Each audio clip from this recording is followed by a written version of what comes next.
Something a little different today. There's plenty of other work to do, but I'm going to work on some illustrations for some of the short stories that have been lingering. Just finished one. Let's see if I can find it in this. So, yeah, finished that one last night just before I went to work.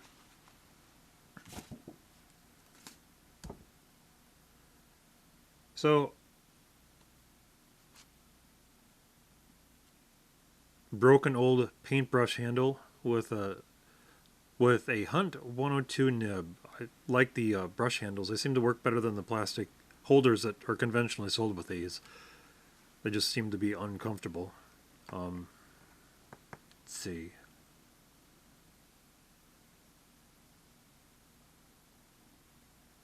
Yeah. Nothing really that comes to mind to say. The audio recordings are nature sounds from the backyard. The idea was to have, record the background noises of nature, birds and thunderstorms and just the general background noise, because I live out in the country, out in the boonies, the sticks, flyover country. And the winters get pretty long and pretty silent. And I've never been very good at sleeping. So the idea was to record a bunch of pleasant background noise, because I'm too cheap of a bastard to go and spend money on a CD that has this same pleasant background noise, so I'll just make my own frickin' noise. And so that's the majority. An awful lot of these videos have that kind of background ambient music, mostly because it would probably be more pleasant than listening to me blabber on about whatever I would have a mind to blabber about at the moment I'm drawing. And the microphone here sounds a little different because I have my little micro Rode microphone plugged directly into the old D800.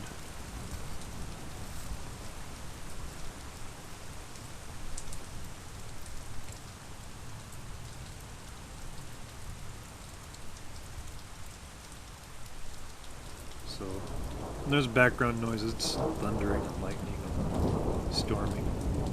All sorts of cool stuff. I'd recorded about 45 minutes of it, and then it got a little windy.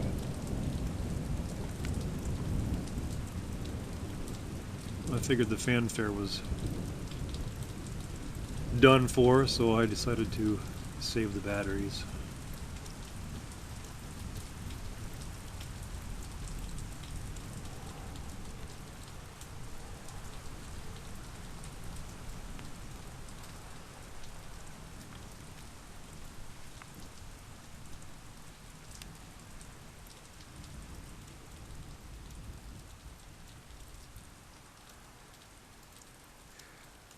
So the graphic novel that I've been working on I have like 3 or 4 of them going off at once. So I get bored with one, I work on the other. It's not very good for productivity or consistency, much less. But the one with the astronauts, the spacefaring gentlemen, the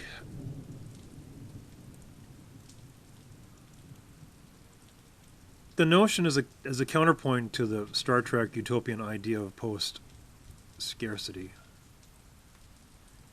The other thing is just creating drama in the circumstances, because if you think about it, the idea of sudden death pervades everything. One little fuck up and everything is lost. The ship, the crew, the resources, the fuel, the time. Time is a big thing.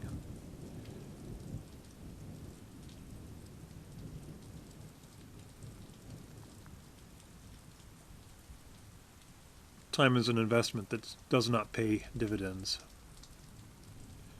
because you never end up with more than what you spend.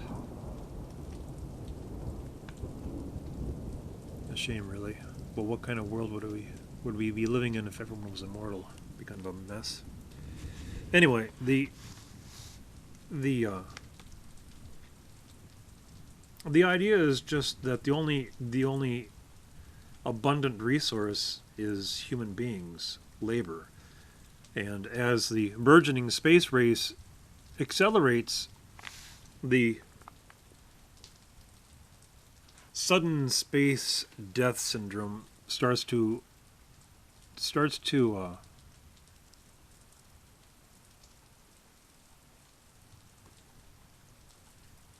exhaust the resources of the well-heeled and well-educated. And why would you take someone who spent decades of training and education and the vast investment and then send them off into what could be a suicide mission? It seems like a waste of time. So you would make this convoluted, cheap, recycled tin can, trash can spaceship, and you'd throw it up in space, and you lose a ship, you lose the guy. Well, on to the next tin can, and on to the next brave soul. And that's the whole idea, is the rebirth of the new frontier. And I guess that was, if I remember an interview with Gene Roddenberry, that was one of the ideas of the wagon train in space. And it just didn't seem to really, everything was too organized to be the wagon train in space. All these spiffy uniforms and spiffy codes, and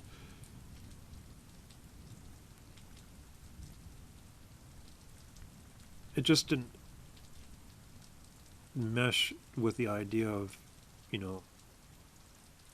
the danger, the overwhelming danger. And space isn't like some grassland where if you get shot with an arrow or you get shot with a 45, you sit there and bleed to death for a few days, and then you get picked clean by the coyotes. Space, it's it. You become an instant ice cube.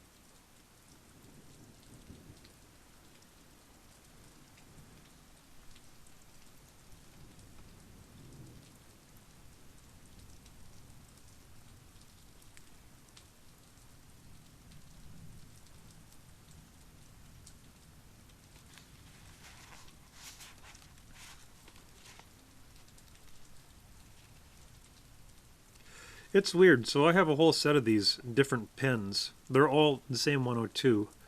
Same 102, different handles. And some work best on certain kinds of paper and some work like crap. Some work great and some were mediocre. Some produce exquisitely detailed fine lines, and others you might as well just use a Sharpie. And this one, it's kind of an odd duck. It got all a bunch of filth and build up on ink, so I let it sit and soak in simple green. And the simple green, the acids in the detergent turned the nib black.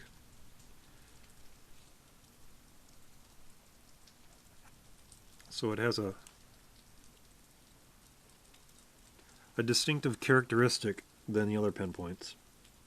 And that's the thing. So if you're drawing with these pens for a long period of time, they start to take on different characters because the paper acts like a sandpaper. And so as you draw with the pen points gradually get carved into a certain shape. And so they each end up with those distinctive characteristics. They don't all work the same. And I don't think they're manufactured to exacting tolerances anymore that they were. I have a box of I don't remember. They weren't Hunt, but I don't remember which brand they were. And they lasted. I had those 4 dozen. I think I had those for 15 years before I finally exhausted them.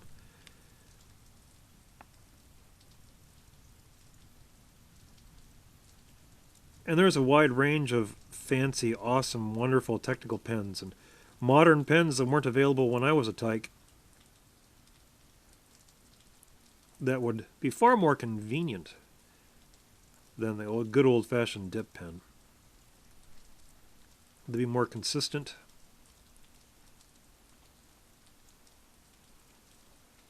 But I don't know. I like the results of these pens. I've used Microns. I have a set of the Copic multiliners, and I just keep coming back to these. I used my repeatographs. I had a set of repeatographs. The cases are all yellow and nasty and crappy, and I'm too cheap to go get the proper cleaner, and so they sit and get all clogged up, and they're all just general crap. I think I've had some of those for 20 years. And I went back to them for a little bit, and I don't know, I just keep coming back to these. So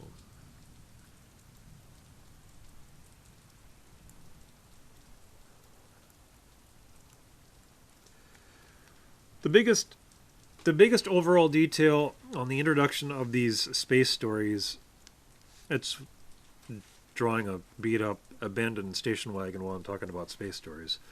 The idea behind the first few stories is that the not so distant future, 50, 60, 70 years ago, or not years ago, 50 or 60, 70 years in the future, the governments of the world have taken to using trade instead of military tactics to get advantage over each other. I mean, there's since wars are generally over territory or blood feuds, mostly territory, the territory would equal property, and property would equal things, resources, people. And in a modern age with nuclear weapons, it seems pointless and a waste to utilize those weapons of mass destruction in acts of aggression.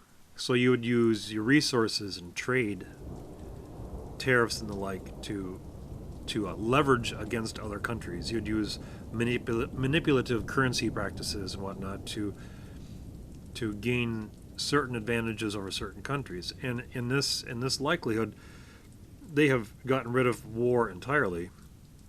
What they do have is trade wars, and so all the resources are all locked tight. And so to expand into space, that means the narrow of margin with the resources is even more explicit.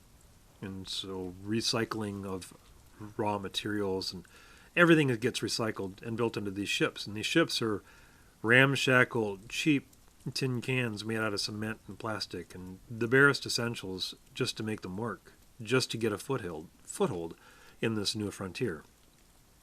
And eventually they banter back and forth and back and forth on their efforts of leverage against each other to get to the asteroid belt, because it would appear to have the most resources that they could glean from the stones.